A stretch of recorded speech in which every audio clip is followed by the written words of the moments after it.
تا حالا شده وسط یه موقعیت سخت باشی و با خودت بگی کاش یکی بود بگه الان دقیقاً باید چی کار کنم؟ نه از روی تنبلی، از روی سردرگمی. اون لحظه‌ای که مغزت مثل یه اتاق پر از دود میشه، پر از صدا، پر از اگه ها و شاید ها. اینجاست که بیشتر آدم ها میبازن. نه چون ضعیفن، چون ذهنشون پر از مه شده. ولی بذار یه چیز رو همین اول بدونی. بیشتر مردم تصمیم نمیگیرن. شرایط براشون تصمیم میگیره. چون یاد نگرفتن واضح فکر کنن. و واضح فکر کردن یعنی قدرت. قدرتی که ماکیاولی میگفت از هر سلاحی خطرناکتره. اما چرا ما واضح فکر نمی کنیم؟ چون ذهن ما مثل یه آینه کثیفه. هر چیزی که توش میفته با غبار احساس، ترس یا آرزو مخلوط میشه. و ما به جای دیدن واقعیت انعکاس تحریف شدهش رو قضاوت میکنیم. روانشناسا یه اصطلاح دارن، سوگیری ذهنی. یعنی مغزت خودش نقشه اشتباه میکشه ولی با اطمینان کامل بهش اعتماد میکنی. مثلا میخوای یه تصمیم شغلی بگیری ولی چون یه نفر قبلا تو اون مسیر شکست خورده تو ناخودآگاهت میگی پس منم شکست میخورم، در حالی که اون شکست ربطی به تو نداره. اینجا ذهن واقعیت رو با ترس ترکیب کرده. حالا سوال اینجاست، چطوری این مه رو از ذهن پاک کنیم؟ اولین قدم اینه که از احساسات فاصله بگیری، نه اینکه اونا رو انکار کنی. ماکیاولی میگفت کسی که احساساتش رو نشناسه اسیرشونه. احساسات دشمن فکر نیستن، فقط نباید بذاری راننده بشن. تو باید اونایی باشی که پشت فرمانه، نه اونایی که فریاد میزنن. یه تمرین ساده ولی فوق‌العاده علمی وجود داره به اسم کانشیوف دیفوژن، یعنی جدا کردن فکر از واقعیت. مثلا وقتی ذهن میگه من شکست میخورم، به جای اینکه بگی درسته، بگو ذهنم داره یه فکر تولید میکنه که میگه من شکست میخورم. این یه فاصله ذهنی ایجاد میکنه و مغز دیگه اون فکر رو به عنوان واقعیت مطلق قبول نمیکنه. همین فاصله کوچیک باعث میشه وضوحت بالا بره. دومین گام، مشاهده بدون قضاوت. خیلیا فکر میکنن وضوح یعنی تحلیل بیشتر، اما برعکسه. وضوح یعنی سکوت، یعنی بتونی بدون اینکه تفسیر کنی فقط ببینی. مثل یه دانشمند که به یه پدیده نگاه میکنه بدون اینکه فوری نتیجه بگیره. چون هر قضاوتی یه لایه مه جدید روی ذهن میکشه. یه آزمایش معروف تو روانشناسی هست به اسم The Invisible Gorilla Test. به آدم‌ها یه ویدیو نشون دادن که چند نفر دارن توپ بسکتبال پاس میدن. بهشون گفتن بشمر چند بار توپ رد و بدل میشه. در حالی که وسط ویدیو یه نفر با لباس گوریل رد میشه. نیمی از افراد اصلاً ندیدن. چرا؟ چون تمرکزشون محدود شده بود به یه چیز خاص. اینجا هم همینطوره. وقتی ذهنت فقط روی ترس، خشم یا آرزو زوم میکنه، گوریل حقیقت رو نمیبینه. وضوح ذهنی یعنی بتونی گوریل رو ببینی. یعنی ببینی چیزی داره از جلوت رد میشه که اکثراً حتی متوجهش نمیشن. ماکیاولی تو شهریار یه جمله طلایی داره که از نظر فلسفی عمیقه. حقیقت رو نه از آنچه میخواهی، بلکه از آنچه هست بشناس. یعنی ذهن واضح، یعنی ذهنی که با واقعیت دوست میشه، نه با خیال خودش. پس خلاصه فصل اول رو با یه اصل کلیدی تموم کنیم. وضوح ذهنی از پاک کردن احساسات نمیاد، بلکه از شناخت، مشاهده و فاصله آگاهانه نسبت به اونهاست. ذهنی که خودش رو میبینه، خودش رو از مه نجات میده. و اون لحظه‌ای که مه میره، میفهمی تصمیم درست همیشه تو درونت بوده. فقط صدای مه زیاد بود. تا حالا شده یه تصمیم بگیری و بعدش با خودت بگی من چرا همچین کاری کردم؟ اون لحظه‌ای که تازه بعد از عمل واقعیت مثل سیلی میخوره تو صورتت. احتمالاً اونجا دامهای ذهنی سراغت اومده بودن. همون تله هایی که باعث میشن به جای فکر کردن فقط واکنش نشون بدی. بذار یه چیزی رو رک بگم. بیشتر آدم ها فکر نمی کنن. فقط حسهاشون رو با منطق توجیه می کنن. و این دقیقاً همون جاییه که وضوح از بین میره. بذار از اول بریم سراغ ریشه علمی ماجرا. مغز ما 2 سیستم تصمیم گیری داره. دانیل کانمن، روانشناس برنده نوبل بهش میگه سیستم 1 سریع، احساسی، غریزی و سیستم 2 آهسته، منطقی، تحلیلی. وقتی وضوح نداری، یعنی سیستم 1 زمام امور رو گرفته. تو فقط داری عکس‌العمل نشون میدی، نه تصمیم. حالا نکته ظریف ماجرا چیه؟ سیستم 1 تنبله. عاشق مسیرهای میونبره. ذهن برای صرفه‌جویی در انرژی خیلی وقتا تصمیم‌ها رو بر اساس احساس لحظه‌ای میگیره، نه واقعیت. و اونجا دقیقاً دام شروع میشه. یکی از خطرناکترین این دام‌ها چیزیه به نام confirmation bias، یعنی سوگیری تایید. یعنی ذهنت فقط دنبال اطلاعاتی میگرده که باور فعلیت رو تایید کنه. مثلا اگه فکر میکنی یه نفر ازت بدش میاد، ناخودآگاه فقط دنبال نشونه‌هایی میگردی که اینو ثابت کنه، ولی 10 نشونه مثبت رو نادیده میگیری. ذهن در واقع حقیقت نمیخواد. میخواد حس کنه درست میگه. اینجا وضوح میمیره، چون واقعیت دیگه دیده نمیشه. فقط باور خودت بازتاب داده میشه. ماکیاولی یه جمله فلسفی داره که اینجا خیلی میچسبه.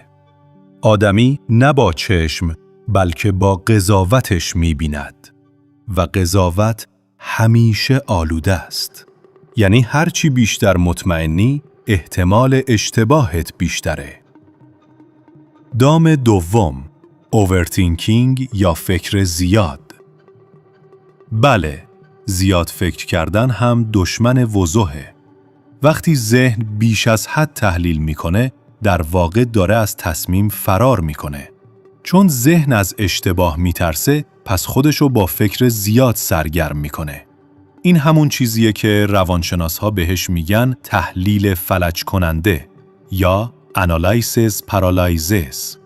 نتیجهش تصمیم دیر، خسته و اغلب اشتباه. اینجا باید یه اصل مهم رو بدونی. وضوح یعنی تعادل بین احساس و منطق، نه حذف احساس، نه غرق شدن درش. یکی از تمرین‌های علمی که توی روانشناسی شناختی توصیه میشه، اسمش هست متا تینکینگ، یعنی فکر کردن درباره فکر کردن. وقتی داری تصمیم میگیری، یه لحظه وایسا و از خودت بپرس من الان دارم واقعاً فکر میکنم یا فقط دارم حسهامو توجیه میکنم؟ همین سوال ساده مغزتو از حالت خودکار در میاره و وارد حالت آگاهانه میکنه. یعنی وضوح دوباره روشن میشه. دام بعدی اثر جمع، هرد افکت، یا همون تبعیت از جمع. مغز انسان از طرد شدن میترسه، پس ناخودآگاه خودشو با اکثریت هماهنگ میکنه. ولی نکته فلسفی اینجاست. اکثریت همیشه حقیقت رو نمیدونن، فقط حس امنیت دارن و امنیت دروغ شیرینیه که ذهن به خودش میگه تا از درد تفکر فرار کنه. ماکیاولی اگه امروز زنده بود احتمالاً میگفت فکر مستقل هزینه داره، ولی نداشتنش کل زندگیت رو ازت میگیره. برای اینکه از این دام بیرون بیای، باید یاد بگیری از جمع فاصله بگیری بدون اینکه دشمنشون بشی. یعنی نگاهت رو از چطور مثل بقیه باشم به چطور درست‌تر ببینم تغییر بدی. آخرین دام این فصل احساس فوریته. ذهنت میگه زود تصمیم بگیر، وقت نداری. در حالی که 90% مواقع این یه فریب درونیه. مغز از بلا تکلیفی میترسه. پس با عجله تصمیم میگیره تا فقط از اضطراب فرار کنه. در واقع تصمیم گیری سریعتر همیشه به معنای تصمیم گیری بهتر نیست. یادت باشه، وضوح یعنی دیدن، نه دویدن. گاهی یه لحظه سکوت 1000 بار عاقلانه تر از یه تصمیم سریع عمل میکنه. بذار با یه اصل طلایی از علوم شناختی تمومش کنیم. ذهن روشن ذهنیه که عجله نداره، چون میفهمه وضوح از سرعت نمیاد، از آگاهی میاد. و وقتی اینو یاد بگیری، تازه میفهمی چرا ماکیاولی با اینکه تو قرن 16 زندگی میکرد، هنوز طرز فکرش اینقدر مدرنه. چون اون میدونست تصمیم درست از ذهنی میاد که خودش رو میبینه، نه از ذهنی که خودش رو گول میزنه. یه چیزو بدون، ذهن واضح یه استعداد نیست، یه عضله است. همونطور که بدن رو با تمرین قوی میکنی، وضوح ذهنی هم با تمرین ساخته میشه. ولی بیشتر آدما اشتباه میکنن. فکر میکنن با خوندن چند جمله انگیزشی یا دیدن چند ویدیو روشن فکر میشن، در حالی که ذهن شفاف حاصل انضباط فکری روزانه است، نه اطلاعات زیاد. بذار از علم شروع کنیم. نوروساینس آن علوم اعصاب میگه مغزت مثل یه مسیر عصبیه که هر بار تکرار اون مسیر رو قوی تر میکنه. اگه هر روز توی اضطراب و قضاوت غرق بشی، اون مسیرها ضخیم‌تر میشن. اما اگه یاد بگیری ذهن رو آروم و متمرکز نگه داری، مسیرهای جدیدی ساخته میشن که وضوح رو بالا میبرن. یعنی وضوح یه عادت بیولوژیکه. تمرین اول، تفکر آهسته، سلو تینکینگ. هر روز فقط یه موقعیت رو انتخاب کن. مثلا یه تصمیم کوچیک. نهار چی بخورم؟ قبل از جواب دادن 1 دقیقه فقط فکر کن که چرا اون انتخاب رو میکنی. آیا از روی عادت، احساس یا آگاهی؟ این تمرین ساده مغزت رو وادار میکنه از سیستم سریع به سیستم منطقی بره و با تکرار ذهن شروع میکنه به خودکنترلی واقعی. تمرین دوم، نوشتن بدون قضاوت. روانشناسا یه تکنیک دارن به اسم فری رایتینگ. یه برگه بردار و 5 دقیقه بدون توقف هر چی تو ذهنت هست بنویس. نترس از غلط بودن. هدف دیدنه، نه درسته یا غلط. وقتی افکارت روی کاغذ میان، مغز دیگه مجبور نیست دائم اونا رو بچرخونه. به قول یه استاد روانشناسی، وقتی ذهن خالی می نویسه، میفهمه چقدر شلوغ بوده. تمرین سوم، پرسیدن سوال درست. بیشتر آدما دنبال جوابن، ولی آدمای با وضوح دنبال سوال درستن. به جای اینکه بپرسی چرا من شکست خوردم، بپرس چی باعث شد تصمیمم اشتباه بشه. سوال درست، مثل GPS برای وضوحه. تمرین چهارم، پاکسازی اطلاعات. مغز ما برای این حجم از داده ساخته نشده. هر اسکرول بی هدف توی شبکه‌ها یه ضربه به وضوحه. هر بار که یه جمله نیمه حقیقی میخونی، یه نویز شناختی توی مغزت ایجاد میشه. ماکیاولی اگه امروز زنده بود احتمالاً میگفت کسی که نتونه افکارش رو فیلتر کنه توسط دیگران برنامه ریزی میشه. پس هر روز 1 ساعت از دنیای دیجیتال جدا شو. ذهنت باید فضا داشته باشه تا فکر کنه، نه فقط واکنش نشون بده. تمرین پنجم، فاصله احساسی. یاد بگیر قبل از هر تصمیم از خودت فاصله بگیری. یه تکنیک فوق‌العاده وجود داره به اسم Third Person Thinking، یعنی فکر کردن از دید شخص سوم. مثلا به جای اینکه بگی من دارم تصمیم میگیرم، بگو او، یعنی من، داره تصمیم میگیره. وقتی اینجوری با خودت حرف میزنی، مغز وارد حالت منطقی تری میشه، چون دیگه احساسات شخصی کم رنگ میشن و قضاوتت دقیق تر میشه. و در نهایت، تمرین ششم، سکوت آگاهانه. سکوت یعنی پاک کردن ذهن، نه خالی کردنش. ذهنت باید گاهی از ورودی آزاد باشه تا بتونه ارتباطهای پنهان رو ببینه. دانشمندا توی تحقیقات EAJ نشون دادن وقتی ذهن در سکوت عمیق قرار میگیره، نواحی مربوط به بینش و خلاقیت، اینسایت، فعالتر میشن. یعنی ایده های درست وقتی میان که دیگه دنبالشون نمیگردی. وضوح ذهنی یعنی همین. توانایی دیدن بدون فریاد درونی. وقتی ذهن آروم میشه، تازه صدای واقعیت شنیده میشه. بذار با یه مثال ساده تمومش کنیم. تصور کن یه حوض پر از گلولایی داری. تا وقتی تکونش میدی، آبش کدره. اما اگه چند لحظه دست نزنی، گل ته‌نشین میشه و آب صاف میشه. ذهن هم همینه. وقتی دست از تکاپوی بیفکر برداری، خودش شفاف میشه.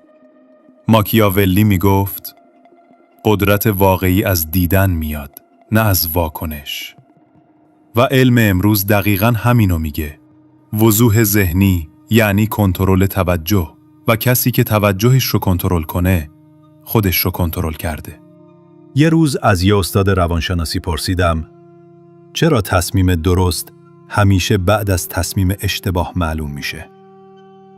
لبخند زد و گفت چون ذهن انسان نه با نتیجه بلکه با تجربه رشد میکنه.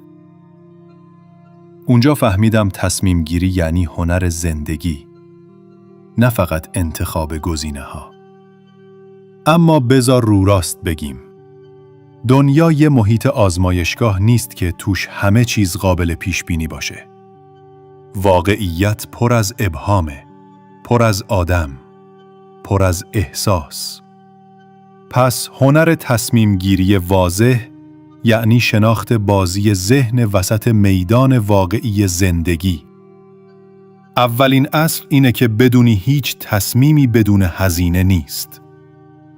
تو هر انتخابی بخشی از یه مسیر رو میسوزونی تا بخشی دیگه باز بشه. ماکیاولی میگفت کسی که از ریسک فرار کنه برد خودش رو قربانی میکنه. ولی منظورش این نبود که بی‌پروا باشی. منظورش این بود که آگاهانه انتخاب کن و آگاهانه مسئولش باش. وضوح ذهنی یعنی همین. بدونی چرا کاری میکنی، نه فقط چی کار میکنی. روانشناسی تصمیم گیری یه مفهوم جالب داره به اسم Expected Value Thinking یا تفکر ارزش مورد انتظار. یعنی به جای تمرکز روی نتیجه فوری، روی احتمالها و ارزش واقعی تصمیم تمرکز کن.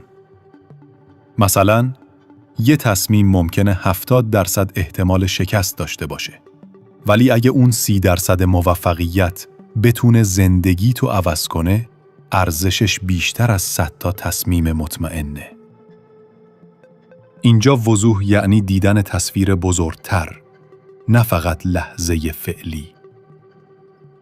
دومین اصل، احساسات رو راهنما کن، نه حاکم. احساسات مثل قطب نما هستن. ولی اگه بشن راننده، مسیر رو اشتباه میرن. وقتی یه تصمیم داری، یه لحظه از خودت بپرس. آیا دارم از چیزی فرار میکنم یا به چیزی نزدیک میشم؟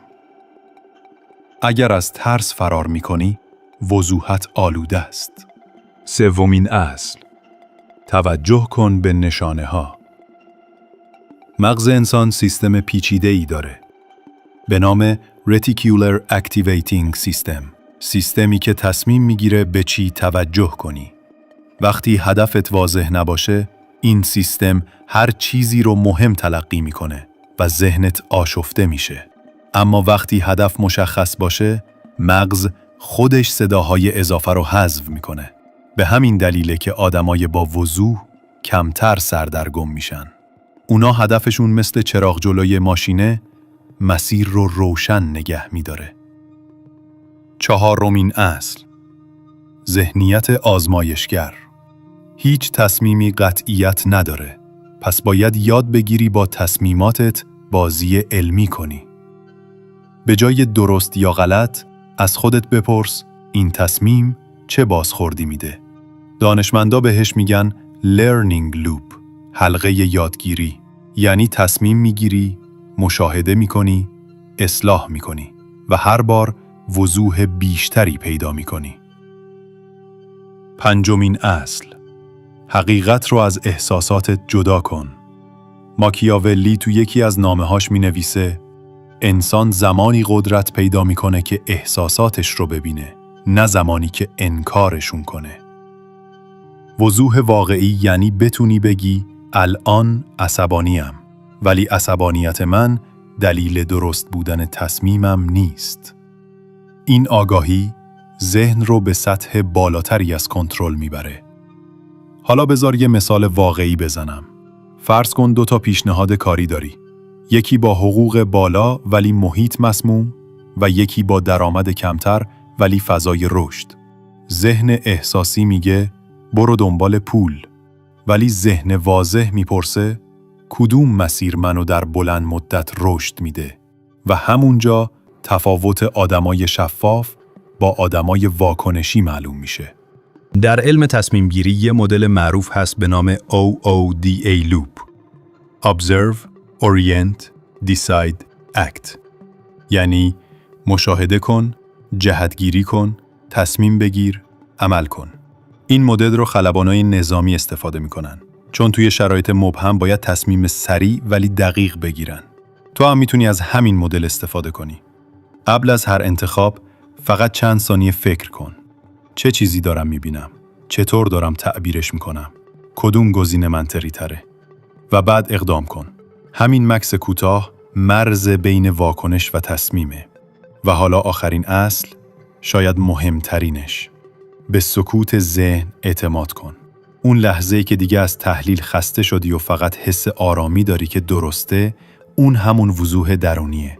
علم میگه این حس نتیجه پردازش ناخودآگاه مغزه. مغز در سکوتش اطلاعاتی رو کنار هم میذاره که تو آگاهانه حتی متوجهش نیستی. اما این حس فقط وقتی کار میکنه که قبلاً تمرین وضوح کرده باشی. پس در نهایت تصمیم گیری آگاهانه یعنی ترکیب علم و شهود. یعنی منطق سرد پلاس آرامش درونی. و اگه این دوتا رو در تعادل نگه داری، تصمیمات دیگه بر اساس ترس یا هیجان نیست، بلکه بر اساس بینش واقعیه. بذار با یه جمله از ماکیاولی تموم کنیم که خلاصه کل این سناریوه. انسانی که خودش را میشناسد دیگر با تصمیمهایش نمیترسد. وضوح ذهنی یعنی همین. یعنی خودت رو بشناسی، خودت رو ببینی و در دنیایی پر از فریاد بتونی با سکوتت راه درست رو پیدا کنی. سلام خدمت شما دوست گرامی.